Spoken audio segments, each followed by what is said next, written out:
Welcome to the Win, Make, Give podcast. Chad Himes here. Bob Stewart way over there. Bob, how are you doing today? Oh man, Chad, I am doing so good. So good.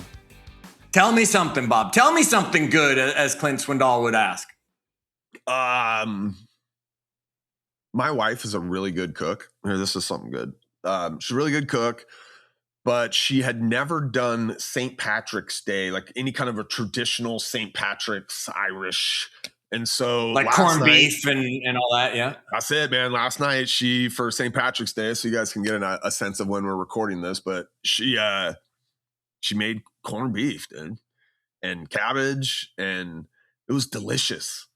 Delicious. It was funny. My kid, my older son Chase, was like, I don't really like cabbage, but he's a pretty good boy, right? Like he always, since he was little, like he'll try everything once. He still to this day will try everything once. So she's like, here, just, have a bite of the cabbage. Let me know what you think. He took a bite and he's like, oh my gosh, this is like delicious. And Aaron's like, well, I cooked it in like meat broth, right? And he's like, oh my God, like you should cook everything in meat broth. So secret to you parents out there, if you want your kids to eat cabbage, I guess cook it in meat broth. I know nothing about cooking. So, but it was good. It was good. So thank you, and we're done. There's our tip for the day: cook things in meat broth. Bob, good enough that you're gonna trick your wife into believing St. Patrick's Day happens in April as well. See if you can get another corned beef and cabbage. She's really bad with directions, but I feel like she's pretty good with calendars. So I'm not sure if I'll be able to pull that off. All right, we'll give it the best shot that we can to help Bob have another St. Patty's meal before the year comes all the way around. Bob, you were asking me some questions last week after we recorded. You said, hey, and we said, well, hold those questions, Bob. We're going to turn that into an episode for our audience. And today, I'm going to go behind the scenes and deeper into my TEDx experience. Okay. So, Bob, here's the question I want to ask you as we put this session together. I have obviously my talk. I'm not going to just recite my talk. Folks, I'm going to give you a text capture code that if you want the talk as soon as it goes live, because this episode of our podcast will probably drop before TED drops that, I'm going to give you a way to get on the list so you immediately get access to it. Yet, Bob, I'm going to teach the lesson I taught, and I'm going to take you behind the scenes. Okay. Which one do you want first?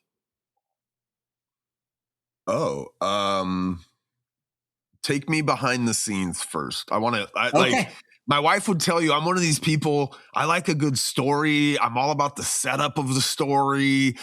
She literally would read a book and go to the last chapter and read the last chapter and then go back and decide. Like, that's her. She's like, get to the point. Like, I got another point. So she's not here today. So set me up, man. Take me behind the scenes. Like, give me the behind the scenes look. All right. So I will tell you what I know from leading up to it. I'll tell you a little bit of the prep work that goes into it. And then I'm going to tell a story that I'm either going to tell a lot or I'm never, ever going to tell after this episode. I still have not decided. So Win, Make, Give audience, you might be getting a story that I never share again. Haven't yet decided. All right. TEDx is the local TED event, Bob. So people might know TED. They might not realize that there's TEDx, right? TED is a huge event. Very limited speakers invited to a TED Talk.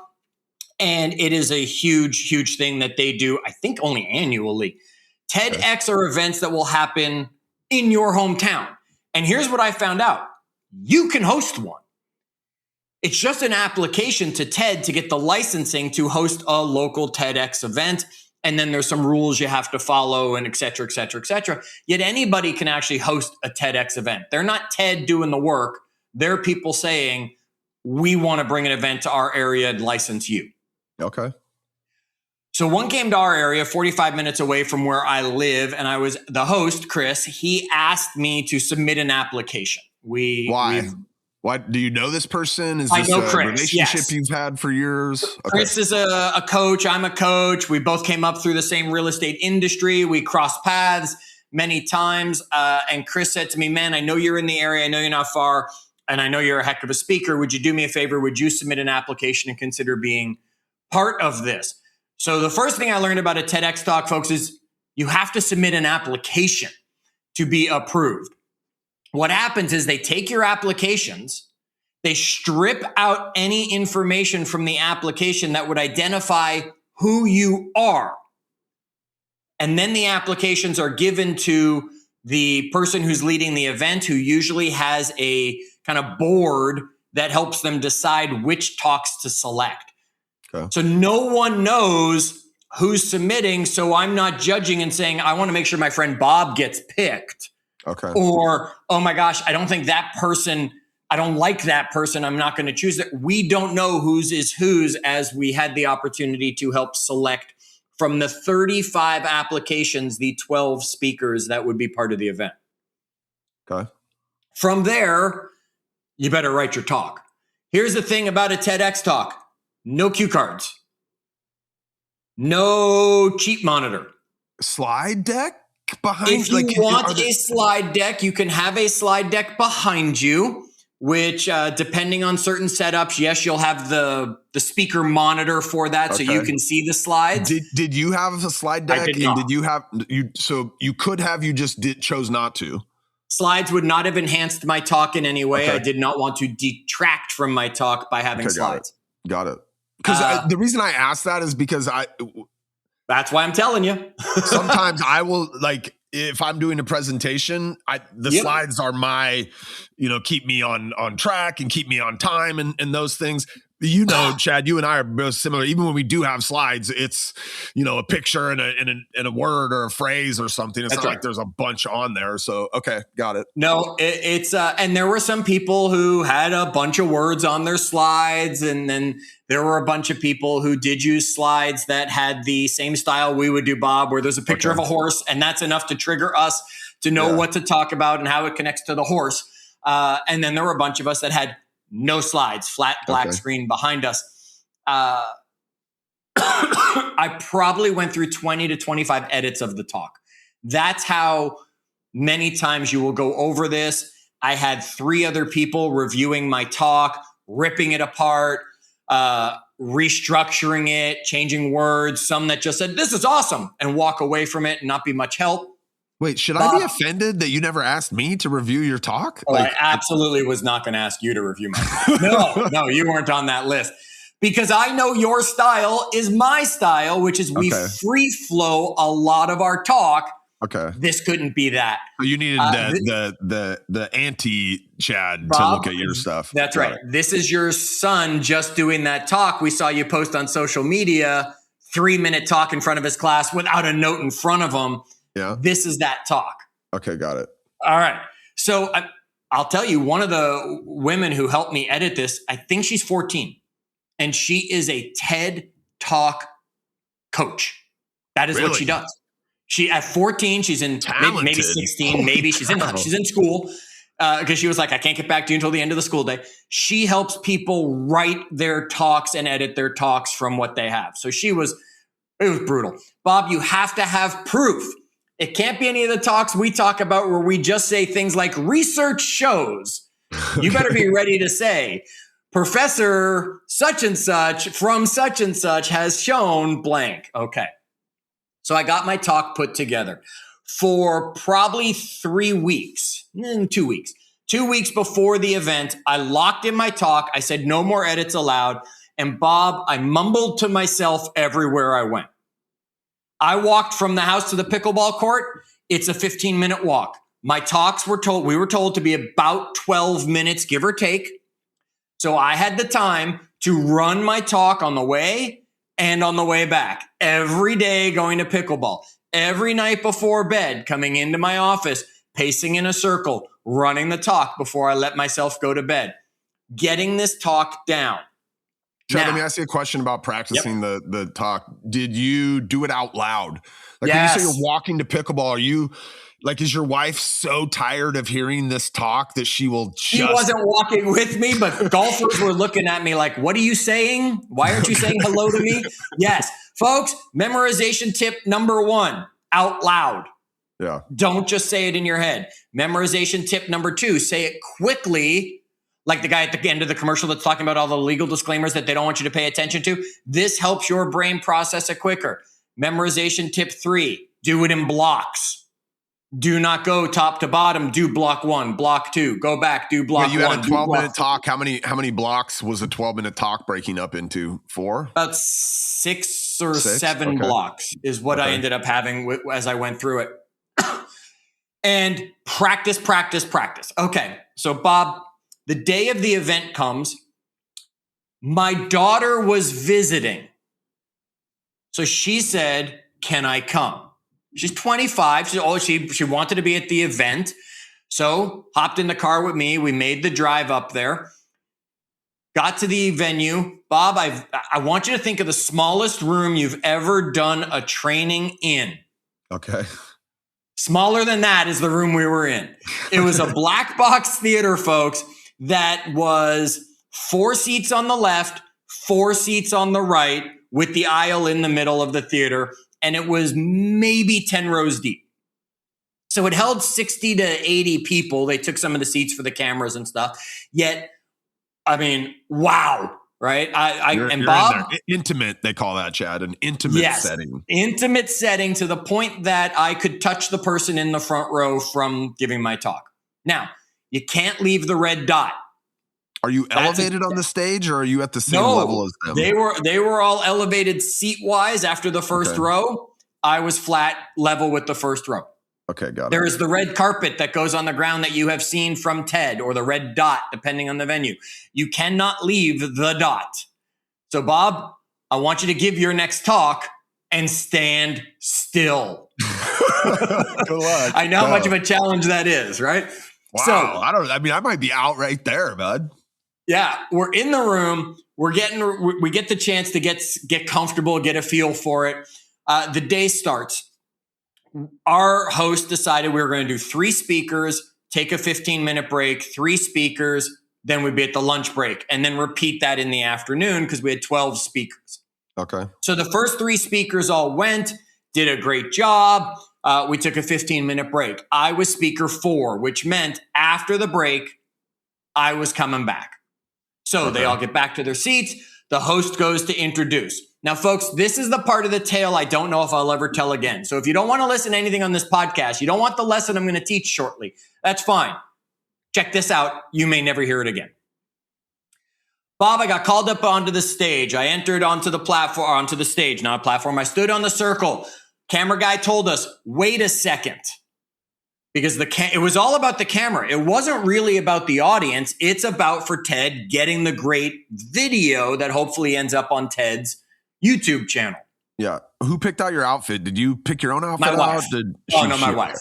Yeah. Black, blue jeans, blue jacket, white t-shirt, clean, crisp. Off I was. All right. Got it. I'm standing there. I'm getting ready to start. Boom. Here I go. Bob, I'm telling you, the room was so small, I had to change my whole presentation style. Audience, if you've ever seen me on a stage, you know I'm animated. You know the arms will swing. You know I have the projection in my voice to make sure everybody hears me in a room. I had to tone it down, keep my arms in, almost like I'm on a Zoom and I got to keep them in the window, right?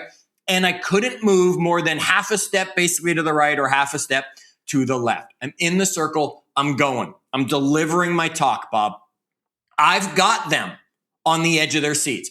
I've got this guy that's literally sitting at my feet, totally committed and laughing when the time was coming for the laughs. I've got these people over here nodding their heads like the bobblehead. Now I can only see the first 3 rows. Okay. I can't see the rest because they had stage lighting. Okay. Yeah, stage lighting. So you just can't see anything. I say a line in my talk that actually says, let me get the line just right since I'm not right there. I'm in the middle of it. Basically, it said that I was trapped in the emotions of the moment. My fiance, now my wife, was not. And she said to me, I will not marry you until you get this resolved. Bob, I had them so bought in. A woman was aghast when I said that. She was like, so offended that Nita had said something like that to me that was worked into my talk. I was having a power talk somewhere around minute 10. I don't know exactly. I made eye contact with my daughter for the first time in the room. My daughter has never seen me speak publicly. I blanked. Just stopped dead in the middle of the talk. Could not go on. Sat there for about 30 seconds till it became an uncomfortable pause of me figuring out where I was. When I stopped and had to admit to the audience what just happened.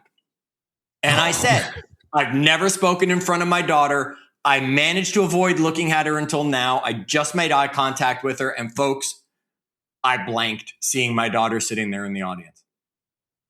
Okay. They were all reacting like you're reacting right now. I can see you tearing up through the screen, Bob, buying into the emotional moment that happened. By the way, just really quick, is an interruption. You told me this last week. And had you not, I'm glad you did. Like, had you not, I'd probably be more emotional right now. So even though I was prepared for it. Okay, sorry, moving on. That's okay. I stopped. I regained myself. I went back about 3 lines or so. I picked up the talk and I finished. Walked off stage. I went into the backstage. They embarrassed the heck out of my daughter because she is not an extrovert. And they brought her up and they said, how did that feel when your dad did? And they made me come back out and she got all like pink in the face and all emotionally and all that stuff. I've never had it happen, yet I played it so well.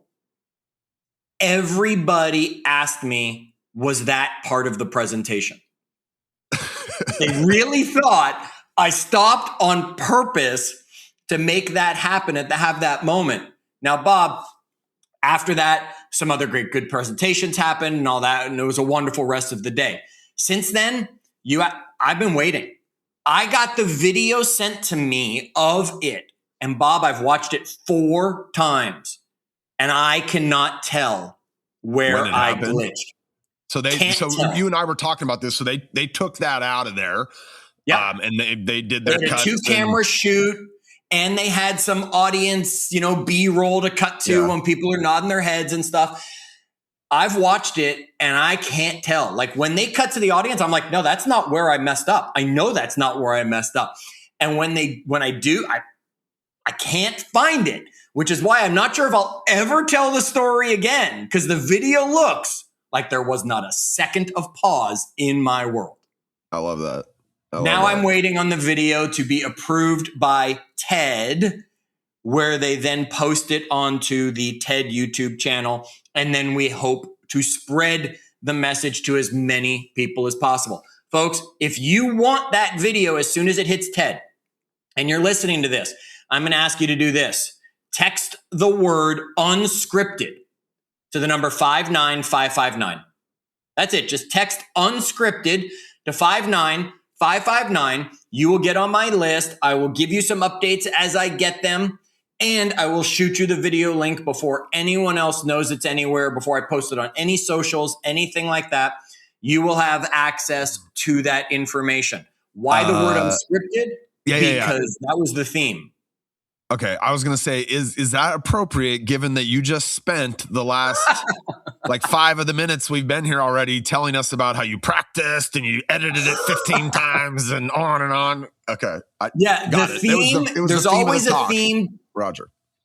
Yes, there's not of the event. There's always a theme to the event. So every presenter had the theme of unscripted and what they were going to take from that and do with that and run with that. And put this wonderful presentation together. So the theme was unscripted. My talk talks about when life becomes unscripted, which Bob will go through now a little bit for everybody. So the key word to text to 59559 is unscripted if you want to be on the list. Got it. Okay. All right. So that's the story. Let's teach you a little bit of stuff. I love it. Yeah. Okay? What's the lesson now? Okay. The lesson from my story The title of my talk is Not Every Disruption is a Test. And when we dive into that, Bob, I want to ask you, have you ever had a moment in your life, in your business, I know you have, and I'm going to put you on the spot, where life becomes unscripted? Something breaks that you weren't anticipating. Yeah. Yeah, okay. Here's the thing. 90% of the time I will bet, this one's not a source so that I talk about, but I will bet almost 90% of the time your natural reaction is push harder to make it happen. Can you think of a time when something went wrong? Relationship was falling apart. Finances were falling apart. Your solution was, I'll work harder. Your solution was, I will save this relationship, whatever it is, by doing these extra things. We push harder. Yeah. Would you agree that that's you most of the time? It's probably more than 90%. I mean, it's probably, yeah. Correct. Yes, I would agree. Okay. We treat almost every disruption as though it's a test of our endurance. Okay. I can quote some of the studies that I use in the talk. They're there in the talk for you guys when you watch the video once it hits the site. Yet I will tell you, the studies prove this to us. One of the Berkeley professors, Barry Staw, his colleagues, they did a study and they named this thing the threat rigidity effect, Bob. Now, the threat rigidity effect is when we feel threatened, we narrow our focus, fall back on familiar behaviors, and push harder than normal. This is what people did. Now, this was helpful when we were fighting saber-toothed tigers and living amongst dinosaurs or in the wilderness and all that stuff. Now, there's a term for it. We call that grit.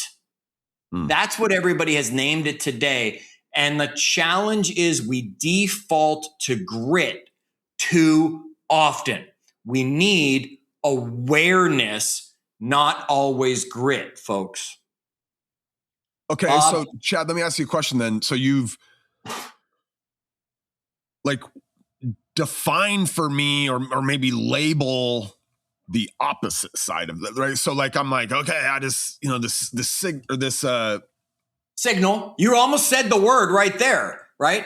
Well, but I've got this interruption, right? It's like, hey, this isn't the way you're doing this isn't working, or there's this challenge. I'm not finding the outcome I wanted, right? And so now I've got this test which I push through, Chad. Yeah. What is the other way then? Because if 90% of the time we're all pushing through, what are we doing that other 10% of the time that we should probably be doing more? The first thing we have to ask ourselves, Bob, is this a test of endurance or is this a signal of change? And we don't default to asking ourselves that question. Sadly, and this is what I show in the talk, that I'm not just going to bother with the research here. You can all watch that. Like I said, we push through and assume almost everything is a test of endurance to us. Most of the time, it's a signal of change. Bob, most of the damage done in our lives doesn't actually come from quitting something too soon. It comes from holding on to something for too long. Okay? These are these things that we don't leave a job that no longer fits us. We don't get out of a relationship that doesn't support us. We carry things that we shouldn't carry and take on as our weight because we just believe it's a test of endurance. So let's work harder instead of, this is a signal for change. I need awareness and clarity instead. And that is what we're attempting to get through to you when you get the chance to watch this talk, to teach you to look for those moments that are signals by stopping and saying, is this a test of endurance or is this a signal for change? Okay. Now, here's the thing. When you ask that question, it creates space. That's it. It creates space for you, Bob, to decide this is a test of endurance. I have to bear down and push through. I have to make more calls today. The market has proved to me I have to call more people to get the same results. Test of endurance right there. For some people, Bob, it's a signal. Nope. This is the signal that I'm not willing to work hard enough, that it's time for me to make a change, leave this industry, go to another path, go into something else. This relationship, wow, Nita and I had a huge fight. Is this a test of endurance? Yes, I'm going to work through it and push through it and work this out. Or is this a signal of change, that it's time that this relationship is no longer supporting the goals? We all default to that test of endurance way too often. If we ask ourselves the question, is it a test? Is it a signal? We will create that clarity moment that comes by pausing. This allows us to respond, not react. You know where I see this a lot, Chad, is like, as I'm thinking about this, people hold on. I see in relationships is a place where people hold on too long, I think.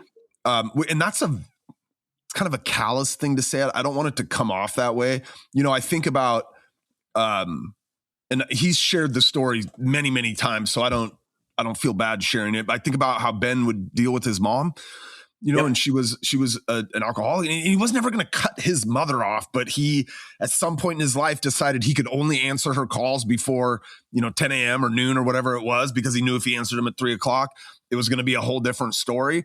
And so, he at some points just said, man, this is a signal. Like, I need to change my approach here. But we do this with employees too, right? We have employees where we're like, man, I'm just going to grit it through. I think they're going to get it. And you keep pouring into them, and you're trying to, but the reality is you probably should have taken another path. You said that these are things that we stay in too long. Like some of our relationships in business, we stay in them too long. We've put a lot of effort into them already. And we think, man, just maybe that next piece of effort I put into it will be the thing that, gets them to finally become an accountable human or whatever it is. Bob, it's also partially because we don't like change. We are wired for what's called the status quo bias. Now, the status quo bias is our preference for things that we find familiar. Okay. There's also a study that behavioral economists Daniel Kahneman and Amos Tversky, here's some of that research, studied something called loss aversion. For those who don't know what loss aversion is, that's the concept that the emotional hit you take from losing something you have is usually much stronger than the happiness you feel from getting something new. Right? Losing something that's already mine sucks more than getting something that's new and better, because we like what we have. Yes, we will want the new shiny thing. I want the new car to replace my car. I want that stuff.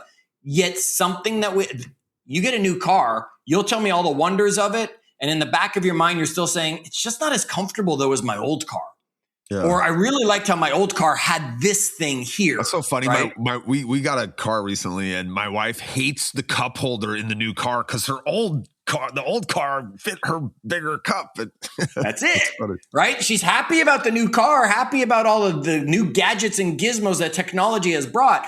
Yet she doesn't like that she gave up things that were already hers. When you take loss aversion and status quo bias, put them together, we don't want change. We'll do almost anything we can to keep what we have, which is why, Bob, we run into the challenge of not getting rid of that employee, of staying somewhere longer than we should, of Blockbuster, which is one of the examples I give, Blockbuster saying Netflix, that's ridiculous, right? And where are they now? Because they didn't want change. They said, oh no, brick and mortar will be forever. No one's going to have their stuff come through the mail. No one's going to ever download things and stream whatever the hell streaming is, right?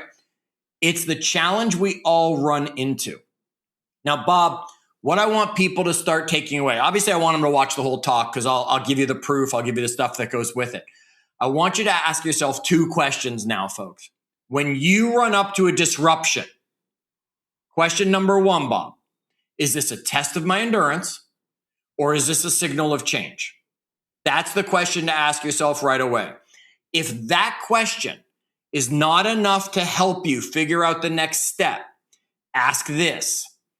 If this disruption is an unscripted moment, what is this moment making possible for me? Okay, if this disruption is an unscripted moment, what is this moment making possible for me? Maybe it's making possible a change that you don't see coming. Maybe it's making possible an improvement in a part of your life or an area around you. Maybe it's making possible in this moment to have the reason to get rid of those people, get rid of those things, move, whatever it is. We are so committed to protecting the status quo, Bob, that we fail ourselves again and again. Think about this. How many times have you heard from someone or seen on social media or whatever about how much better they are because they let such and such out of their life, right? It was a signal for change. Yet how long did they fight to keep that relationship first? What is the statistic? I don't have it in front of me, yet it is ridiculously high. The number of people in North America that still live within 50 miles of where they were born. Bob, how far away are you from where you were born? I think I'm inside of 50. I'm right at the edge of 50. Like I was born in Puyallup, Washington. I live in Kenmore. It's about 50 miles probably. Might be a little bit, maybe 60. Okay, right? Yeah. The stats on that. I look at my personal group of study. That's me and my 5 best friends from high school. 4 of them still live in Toronto within 50 miles of where we were all born and grew up. I have lived every frickin' where else, right? And one of them is in LA only because he's an actor. It took him there for it. Bob, we will fight tooth and nail not to change. And folks, that's not always the right reaction. How do I, Chad, so you gave me a couple questions. Like, how do I go deeper on tests versus signal? Like, are there some things that I could be asking myself to figure out, like, kind of like if this disruption is a scripted moment, what's being made possible? I think that's is there something else? Is there another couple qualifiers, or I don't know? There are lots of questions we can be asking ourselves, right? Those are the 2 I shared in the talk, right? That is this a test or is it a signal? If you're not sure, pause. Right. This is one of the things we've talked about again and again. How good is Ben at kicking that can down the street a little bit and saying, whoa, I don't know. Should I be pushing harder, or is this a indication that something's different? Let me stop and think about that for a moment. Right. So pause when in doubt, because reaction gets us in trouble. Response gives us the path we want to follow. Sometimes, folks, yes, it will be a test of endurance. Sometimes we just have to push harder. We have to have grit. Yet when you just accept grit as an automatic answer again and again and again, you're going to bang your head into a wall, because the message you're attempting to get is change, not stay.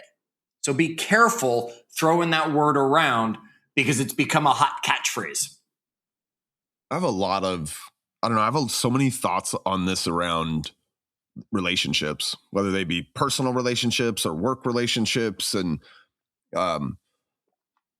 there's an interesting way that I think it was Ben. I'm trying to think it was Ben or David. I don't want to try to give credit to the right person. There was a point where we were looking at, what do you want to call it? Zeroing in on who the most important players on our team, our professional team were. And one of the, and there's some, like I think in any world, and maybe if you guys lead people or have a team or something, you can identify with this, but There's some people that you can keep pouring into, and they're getting better. They're getting better. Like you can see progress, Chad, in the effort that you're making with them, right? Even though sometimes it feels gritty and like there's progress being made. So like that's, I don't know, like to me that's a checkpoint, right? Like, okay, this interruption's happening. Do I want to keep doing this, or do I want to take a different path, right? I think a lot of times if we feel like there's progress being made despite the interruption, right, that we'll continue to grit through it.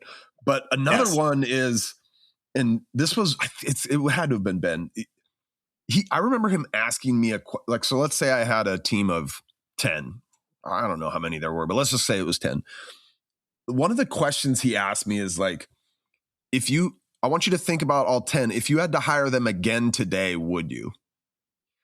Like if you had to do that thing again, right? That thing that you've been gritting with, or maybe you're thinking about changing path. If you had to start right now and do it again, would you make that same decision?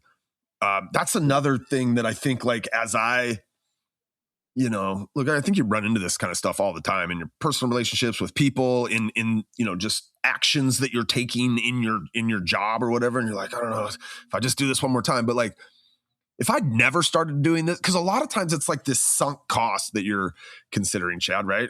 We've already put 2 years into training this person, and it's not really going how we want it to. And but geez. And Bob, that's why I said, right, the biggest mistakes and damage we do to our lives isn't quitting something too soon.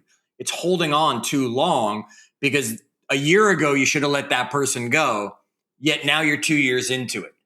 Yeah. A year ago, you bought that stock that you should have let go, and you should have sold that stock, and now it's worth zero, right? Because you said, no, it always comes back. No, not every stock comes back. Just the market in general comes back.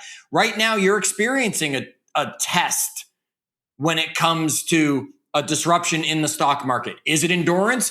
Do I hold and push through? Or is it a signal for change saying, that company finally peaked, the bubble popped, whatever it was on that, I have to make that change.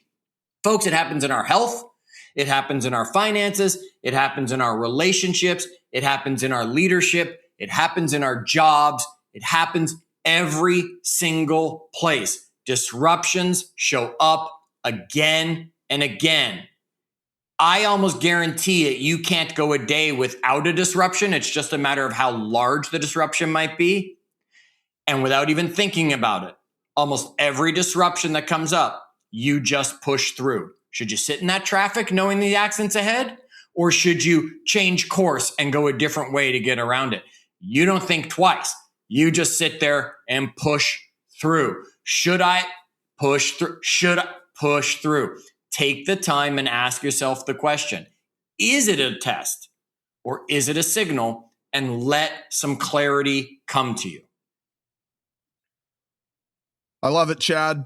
I love it. I can't wait to see the talk. I will text unscripted to 59559, but I'll give you a hard time. You'll be on the list, and you'll be on the list, and I'll make sure. It was scripted. That was scripted. I will make sure, Bob, you have that link to the video. Here's my ask of our audience. Watch it. Don't watch it together.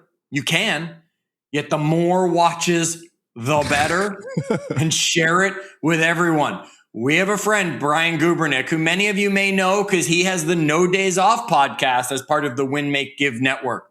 Brian has a little bit over a year head start on me, Bob.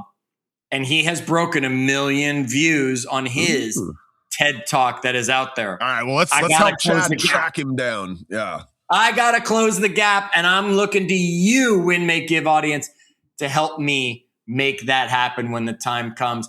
And again, I might have another TED Talk coming soon. And hopefully this one, I'll get all the way through and there won't be the dramatic Make Bob Cry story. Folks, keep thinking about those moments that are showing up in your life. When you think, should I be listening to Win, Make, Give? That is a test of endurance. Push through. Listen to another episode. Don't change. Stay with us. You know the value's coming. Till the next episode, as always, Do good.